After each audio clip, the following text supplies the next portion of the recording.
ہم وہی کہیں گے جو ہمارا دین ہم کو بتاتا ہے، عمل کرو تو تمہارا بھلا ہے۔ ان اللہ وملائکتہ یصلون علی النبی یا ایھا الذین آمنوا صلوا علیہ وسلموا تسلیما اللہم صل علی سیدنا وشفیعنا وحبیبنا ومولانا محمد وبارک وسلم صلاۃ وسلام علیک یا رسول اللہ صلی اللہ تعالی علیہ وسلم۔ حضور اکرم سرور دو عالم صلی اللہ تعالی علیہ وسلم کے فضائل اور آپ کی شان عظیم کا تذکرہ چل رہا تھا۔ اس پیارے آقا صلی اللہ تعالی علیہ وسلم کے فضل و کمال کو اگر کوئی بندہ ساری زندگی بھی بیان کرے تو اس کا ایک جز بھی بیان نہیں ہو پائے گا۔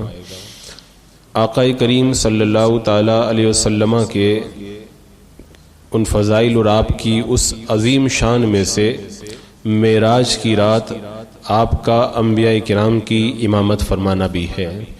یہ انبیاء کرام کی جماعت بیت المقدس میں جو مسجد اقصی میں جمع تھی، حضور اکرم سید عالم صلی اللہ علیہ وسلم نے فرمایا، میں نے اپنے آپ کو جماعت انبیاء میں دیکھا، موسیٰ و عیسیٰ و ابراہیم علیہم الصلاۃ والتسلیم کو میں نے نماز پڑھتے ہوئے پایا۔ اب اللہ کے رسول فرماتے ہیں کہ پھر جب نماز کا وقت آیا تو میں نے امامت فرمائی۔ اب اس کے اندر مختلف حدیثیں ہیں۔ ایک روایت میں یہ ہے کہ میرے لیے انبیاء کرام کو جمع کیا گیا، فقدمنی جبریل، تو جبریل علیہ السلام نے مجھے آگے بڑھایا اور میں نے امامت فرمائی۔ اور ابن ابی حاتم کی روایت میں یہ ہے کہ مجھے کچھ ہی دیر ہوئی تھی کہ بہت سے لوگ جمع ہو گئے، مؤذن نے اذان کہی اور نماز قائم ہوئی، سب باندھے منتظر تھے کہ کون امامت کرتا ہے۔ تو جبریل امین نے میرا ہاتھ پکڑ کر کے مجھے آگے کر دیا، میں نے نماز پڑھائی اور سلام پھیرا تو جبریل نے عرض کی کہ حضور نے جانا کہ کس کس نے آپ کے پیچھے نماز پڑھی؟ اللہ کے رسول علیہ السلام نے فرمایا نہ، تو عرض کی ہر نبی کے خدا نے بھیجا ہے، حضور کے پیچھے نماز میں وہ موجود تھا۔ اور دوسری روایت میں یہ ہے کہ اللہ کے رسول علیہ السلام کے لیے آدم علیہ السلام اور ان کے بعد جتنے بھی نبی آئے تھے سب اکٹھا کر دیے گئے تھے اور حضور نے ان تمام کی امامت فرمائی تھی۔ تو سارے نبیوں کی امامت میرے آقا صلی اللہ علیہ وسلم نے شب معراج میں فرمائی تھی۔ یہ سارے نبیوں پر، سارے رسولوں پر آپ کی فضیلت کی ایک بہت بڑی دلیل ہے۔ ہاں، یہاں پہ کوئی یہ نہ سوچے کہ حضرت جبریل علیہ السلام نے جب پوچھا تھا کہ کیا آپ کو پتا کہ آپ کے پیچھے کس کس نے نماز پڑھی، آپ نے فرمایا نہ۔ یہ جو نہیں جو فرمایا اس کی وجہ علماء نے یہ بیان فرمائی ہے کہ معراج کی رات جب اللہ کے رسول علیہ الصلوۃ والسلام رب کے دیدار کے لیے تشریف لے جا رہے تھے تو اس وقت آپ دیدار الہی کی کیفیت میں مگن تھے، اور اس وقت آپ کو دیدار کے علاوہ کسی اور طرف توجہ تھی ہی نہیں، آپ کی ساری توجہ دیدار الہی کی طرف۔ دنیا کا ایک کوئی بلا تشبیہ و بلا تمثیل عام کوئی محبوب ہوتا ہے، اپنے کسی محبوب سے ملنے کے لیے جب چلا جائے ایک زمانے کے بعد میں تو اس کی الگ ہی کیفیت ہوا کرتی ہے۔ تو وہ کائنات کے آقا اور وہ بھی دیدار الہی کے لیے جا رہے تو کیسی کیفیت رہی ہوگی بلا تشبیہ و بلا تمثیل، تو اس کو کوئی بیان نہیں کر سکتا۔ تو اللہ کے رسول علیہ السلام اس کیفیت میں تھے، اس لیے آپ نے فرمایا کہ نہیں، میں نے نہیں پہچانا کہ کس کس نے میرے پیچھے نماز پڑھی۔ اور ایک روایت میں یہ ہے کہ حضور اکرم سید عالم صلی اللہ تعالی علیہ وسلم اور جبریل امین علیہ الصلوۃ والسلام جب دونوں بیت المقدس میں پہنچے تو وہاں پہ کچھ لوگ بیٹھے ہوئے دیکھے، تو انہوں نے کہا کہ مرحبا بالنبی الامی، یعنی نبی امی کے لیے خوش آمدید ہے۔ اب ان میں سے ایک پیر تشریف فرما تھے، حضور نے پوچھا جبریل یہ کون ہے؟ تو عرض کی حضور یہ حضور کے باپ ابراہیم ہے اور یہ موسیٰ ہیں اور یہ عیسیٰ علیہ السلام۔ پھر فرماتے ثم اقیمت الصلاۃ، پھر نماز قائم ہوئی تو فتدافعوا، امامت انہوں نے ایک دوسرے پہ ڈالی۔ ہوتا ہے نا جب کچھ شخصیتیں جمع ہو جاتی ہیں تو کہتے آپ نماز پڑھے، وہ کہتا نہیں آپ پڑھائیے، وہ کہتا آپ پڑھائیے۔ تو فرماتے ہیں کہ فتدافعوا، امامت انہوں نے ایک دوسرے پہ ڈالی، وہ کہہ رہا تھا کہ آپ آگے بڑھیں، وہ کہہ رہا تھا کہ آپ آگے بڑھیں۔ تو یہاں تک کہ سب نے مل کر کے کیا کہا، حتی قدموا محمد صلی اللہ تعالی علیہ وسلم، سب نے مل کر کے اللہ کے رسول علیہ السلام کو مصلی امامت پر آگے بڑھا دیا، اور سب کی امامت میرے آقا حضور سید عالم صلی اللہ تعالی علیہ وسلم نے فرمائی۔ اور ایک روایت میں یہ ہے جو حضرت سیدہ عائشہ صدیقہ رضی اللہ تعالیٰ عنہ سے مروی ہے کہ اللہ کے رسول صلی اللہ تعالیٰ علیہ وسلم نے فرمایا، شب معراج جب میں آسمان پر تشریف لے گیا تو جبریل نے اذان دی، ملائکہ یہ سمجھے، فرشتے یہ سمجھے کہ جبریل علیہ السلام نماز پڑھائیں گے، تو جبریل علیہ السلام نے مجھ کو آگے کر دیا اور فرشتوں کی امامت میں نے فرمائی۔ تو اس وقت میرے آقا صلی اللہ تعالیٰ علیہ وسلم سب کے امام بنے۔ اور اسی طرح ایک شفا شریف کی روایت ہے کہ حدیث پاک میں ہے کہ اللہ کے رسول علیہ السلام نے فرمایا، میں طمع کرتا ہوں کہ قیامت میں میرا ثواب سب انبیاء سے زیادہ ہوگا، اور اللہ کے رسول علیہ السلام کا یہ امید کرنا یہ یقین کے درجے میں ہے۔ اور فرمایا کہ کیا تم راضی نہیں کہ ابراہیم خلیل اللہ، عیسیٰ کلمت اللہ روز قیامت تم میں شمار کیے جائیں؟ پھر فرمایا وہ دونوں روز قیامت میری امت میں سے ہوں گے۔ تو یہ عظیم شان میرے آقا صلی اللہ تعالی علیہ وسلم کی ہے۔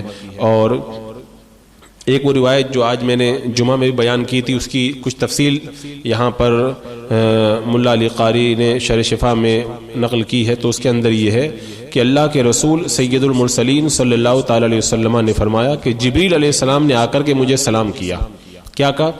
السلام علیکہ یا اولو، السلام علیکہ یا آخرو، السلام علیکہ یا ظاہرو، السلام علیکہ یا باطنو۔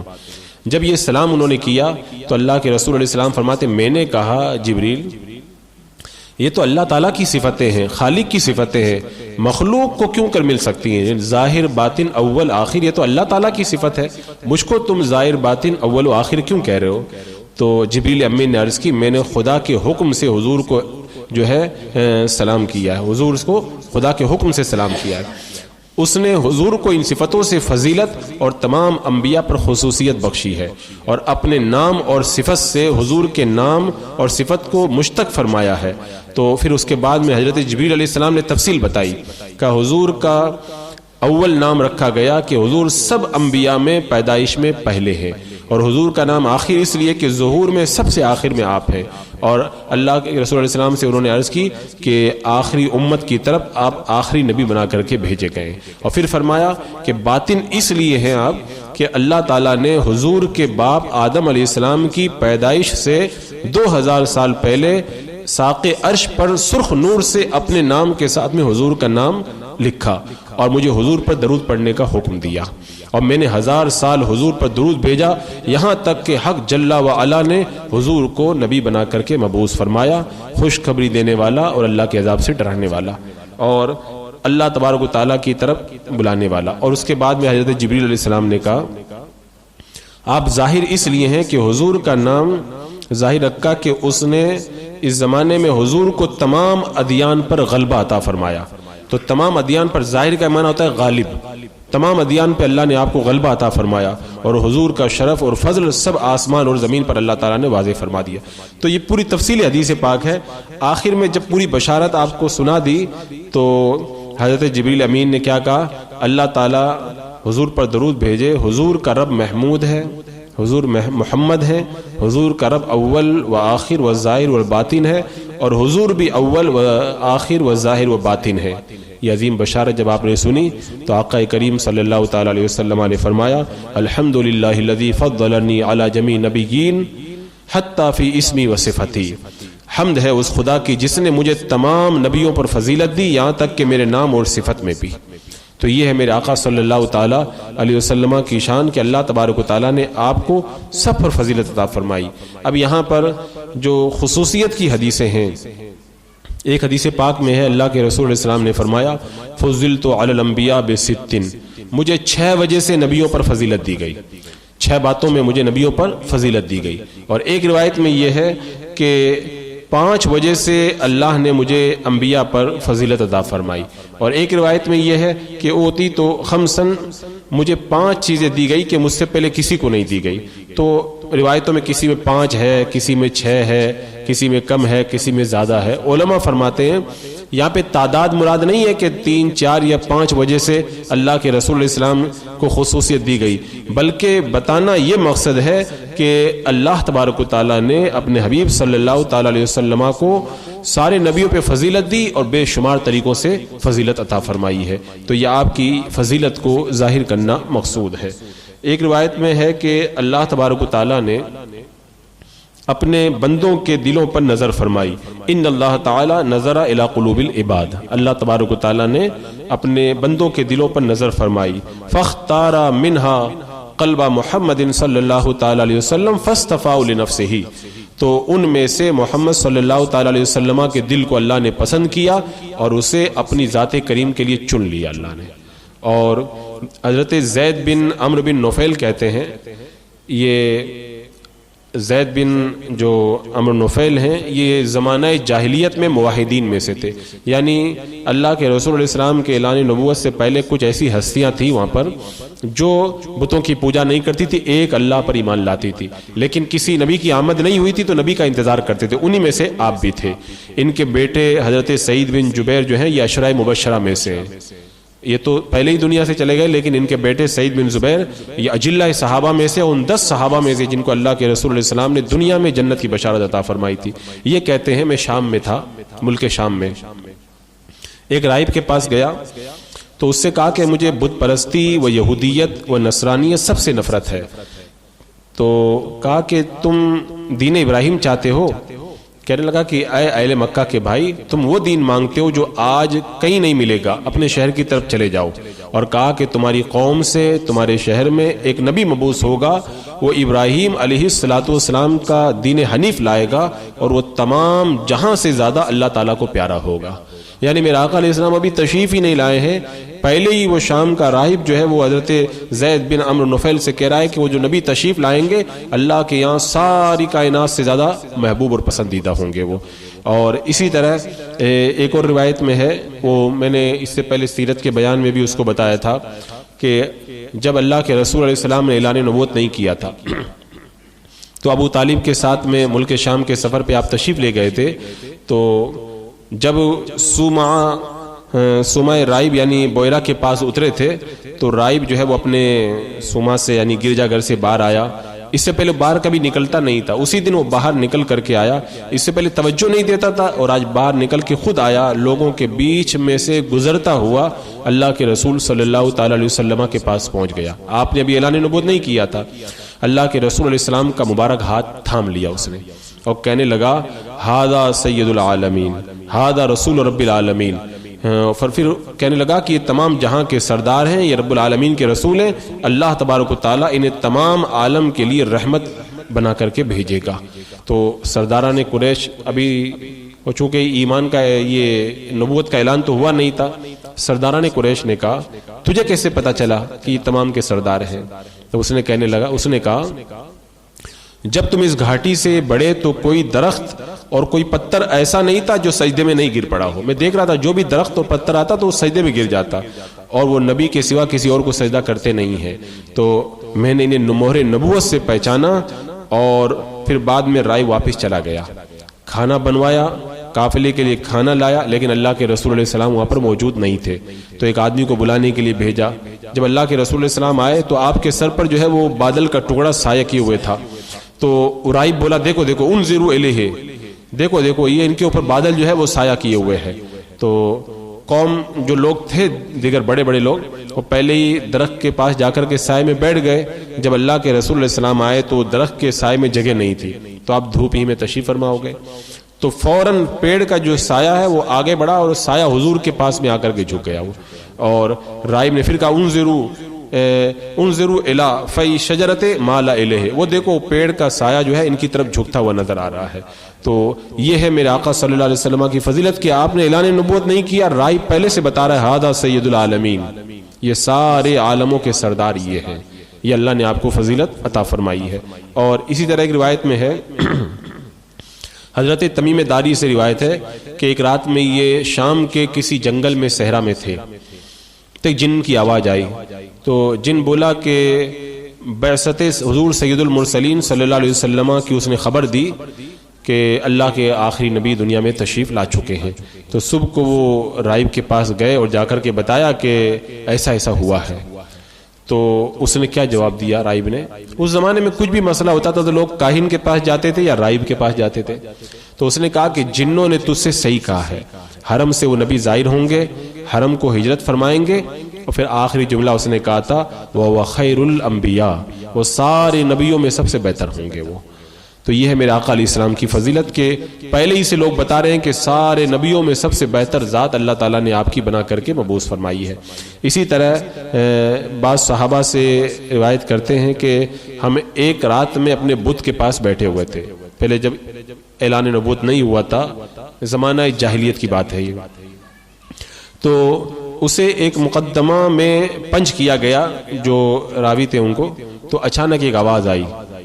یعنی پہلے کیا کرتے تھے کہ لوگ پنچ کے طور پر بت کو پیش کرتے تھے، یعنی اپنا جو پنچایتی جو انہوں نے قائم کیا تھا بت کو بنایا تھا، یہی ہمارا فیصلہ کرے گا.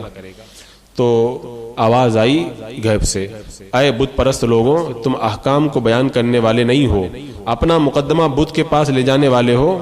یہ نبی ہے جو کائنات کا سردار ہے، احکام کے فیصلے کرنے میں سب سے بڑے انصاف والے ہیں، نور اسلام کو کھول کے بیان کرتے ہیں، لوگوں کو گناہوں سے روکتے ہیں، بلد حرام یعنی مکہ میں ظاہر ہونے والے ہیں. یعنی غیب سے آواز آئی.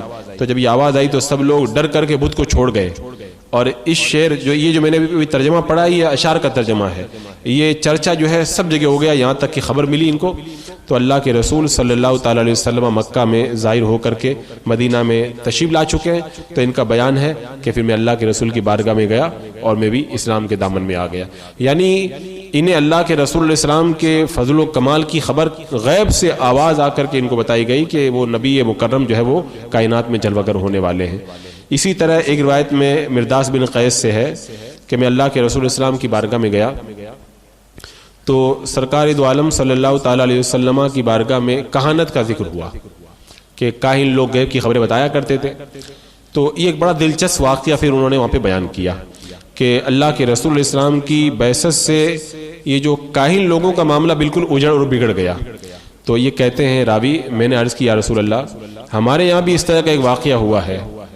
کہنے لگے حضور کی بارگاہ میں نے عرض کرنے لگا کہ ہماری ایک کنیز تھی، باندی تھی نوکرانی، اس کا نام تھا خاصہ، کہ ہمارے علم میں بہت نیک عورت تھی. وہ ایک دن آ کر کے بولی کہ اے گروہ دوست، تم مجھ میں کوئی برائی تو نہیں جانتے ہو؟ ہم نے کہا نہیں، کوئی برائی کی بات نہیں، بتاؤ ہوا کیا. وہ کہہ رہے تھے بکری چرا رہی تھی، اچانک ایک اندھیرا آیا، اندھیرے نے مجھے گھیر لیا اور مرد کے ساتھ میں عورت کو جو کیفیت ہوا کرتی ہے مجھ کو بھی ایسا ہی لگا.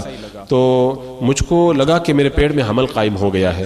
تو اب جب وہ پیدائش کا وقت قریب آیا تو ایک عجیب بچہ پیدا ہوا مجھ سے، جس کے کتے کے کان تھے اور وہ ہمیں غیب کی خبریں دیتا تھا اور جو کچھ کہتا تھا بالکل صحیح بتاتا. تو ایک دن لڑکوں میں کھیلتے کھیلتے وہ کودنے لگا اور اس نے اپنا تہبند نکال کر کے پھینک دیا. بلند آواز سے کہنے لگا کہ خدا کی قسم پہاڑ کے پیچھے گھوڑے ہیں اور ان میں خوبصورت 9 عمر بچے ہیں. اب وہ غیب کی خبر تھی. کہہ رہے ہم نے کہا پتہ نہیں صحیح کہہ رہا ہے کہ غلط کہہ رہا ہے. یہ سن کر کے سب گئے اور پیچھے جا کر کے دیکھا تو بالکل ویسے ہی تھا جیسے ہے. یعنی جو بتاتا تھا بالکل ویسا ہی ہوتا تھا، کوئی جھوٹ اس میں نکلتا ہی نہیں تھا. تو اب پھر اچانک پتہ نہیں کیا ہوا کہ وہ جو باتیں صحیح بتاتا تھا غلط بتانے لگا. تو لوگوں نے کہا تو صحیح بات بتاتا، اب جھوٹ بول رہا ہے، بات کیا ہے؟ تو اس نے کہا مجھے اس گھر میں 3 دن تک بند کر دو. ہم نے ایسا ہی کیا. 3 دن کے بعد میں کھولا تو دیکھا کہ وہ ایک آگ کی چنگاری کی طرح ہو گیا ہے اور بولا اے قوم، آسمان پہ پہرا مقرر ہو گیا ہے اور بہترین انبیاء نے ظہور کیا ہے. سارے نبیوں میں جو سب سے بہتر ہے وہ نبی دنیا میں تشریف لا چکے ہیں. یعنی بتانا یہی مقصد ہے، اللہ کے رسول صلی اللہ علیہ وسلم سارے نبیوں سے بہتر ہیں. تو ہم نے کہا کہ کہاں؟ انہوں نے کہا مکہ میں. اور اس نے کہا میں مرنے کے قریب ہوں، مجھے پہاڑ کی چوٹی پہ دفن کر دینا اور جب آگ بھڑک اٹھے تو بسمک اللہم پڑھ کر کے جو ہے مجھے 3 پتھر مارنا، میں بجھ جاؤں گا. جیسا اس نے کہا تھا ویسا ہی ہوا. چند دن کے بعد میں حاجی لوگ آئے تو انہوں نے بتایا کہ مکہ میں اللہ کے رسول علیہ السلام نے اعلان نبوت کر دیا ہے. اب یہ واقعہ آپ دیکھیں، ایک جن کی بات ہے، ایک جن بچہ تھا، اس نے سب بتایا. لیکن اصل بتانا یہاں پہ یہ مقصد ہے، یہ پورا واقعہ اللہ کے رسول علیہ السلام کی بارگاہ میں صحابی نے بیان کیا. اللہ کے رسول علیہ السلام نے سنا اور سننے کے بعد میں انکار نہیں کیا، اس کا مطلب یہ واقعہ بالکل سچا ہے، کیونکہ اللہ کے رسول علیہ السلام جب کسی بات کو سن کر کے انکار نہ کریں تو اس کے صحیح ہونے کی دلیل ہوا کرتا ہے۔ تو میرے آقا علیہ السلام کی کے اعلان نبوت سے پہلے جن بچے بھی اس بات کی گواہی دیتے تھے کہ میرے آقا علیہ السلام ساری کائنات میں سب سے بہتر ہیں، تو یہ فضائل کا ایک باب ہے جو کبھی ختم نہیں ہو سکتا ہے۔ بسم اللہ الرحمن الرحیم، اللہم صلی علی سیدنا مولانا محمد وبارک وسلم، صلاۃ و سلام علیک یا رسول اللہ، یا اللہ یا رحمان یا رحیم العالمین۔ اپنے محبوب کریم علیہ السلام کے صدقے میں مولا ہم گنہگاروں کی مغفرت فرما۔ اے اللہ اپنے حبیب علیہ السلام کی خصوصی فیضان سے ہمارے دلوں کو مولا پر نور اور معمور فرما، ایمان پہ زندگی، ایمانی پر خاتمہ نصیب فرما۔ ربنا تقبل منا انک انت السمیع العلیم وتب علینا انک انت التواب الرحیم۔ ان اللہ وملائکتہ یصلون علی النبی یا ایھا الذین آمنوا صلوا علیہ وسلموا تسلیما۔ اللہم صلی علی سیدنا و شفیعنا و حبیبنا مولانا محمد وبارک وسلم، صلاۃ و سلام علیک یا رسول اللہ۔ سبحان ربک رب العزۃ عما یصفون وسلام علی المرسلین والحمد للہ۔